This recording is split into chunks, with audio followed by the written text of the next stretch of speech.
म फेसबुकमा professional dashboard on गरेर कन्टेन्ट क्रिएटरको फिल्डमा काम गर्न आएको बेला होइन, काम गरे पछाडि अब म सक्सेसफुल हुन्न भनेर चाहिँ हिम्मत हारिसकेको मान्छे हो कि।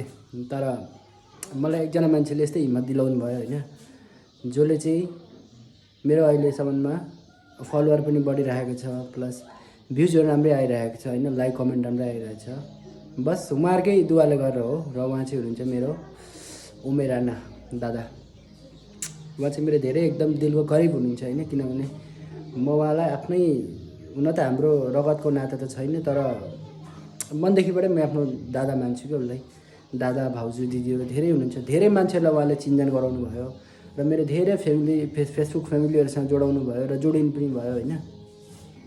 र हजुरहरूलाई धेरै धेरै धन्यवाद छ। मेरा दादा हुनुहुन्छ, भाउजू, अनि त्यहाँबाट होइन दिदी, म तिनजनाको नाम यहाँ मेन्सन गरिदिन्छु होइन। तपाईँहरू पनि उहाँहरूसँग जोडिनु छ भने तपाईँहरूलाई पनि राम्रो सपोर्ट साथ मिल्नेछ। उहाँहरू धेरै मनकारी हुनुहुन्छ, किनभने उहाँहरूले जसलाई साथ सपोर्ट गर्नुहुन्छ उहाँहरू अहिले प्राय नै ग्रो भइसक्नु भएको छ। उहाँहरूले कसैको नराम्रो चाहनुहुन्न, राम्रै चाहनुहुन्छ, अगाडि बढेर जाओस् भन्ने चाहनुहुन्छ होइन।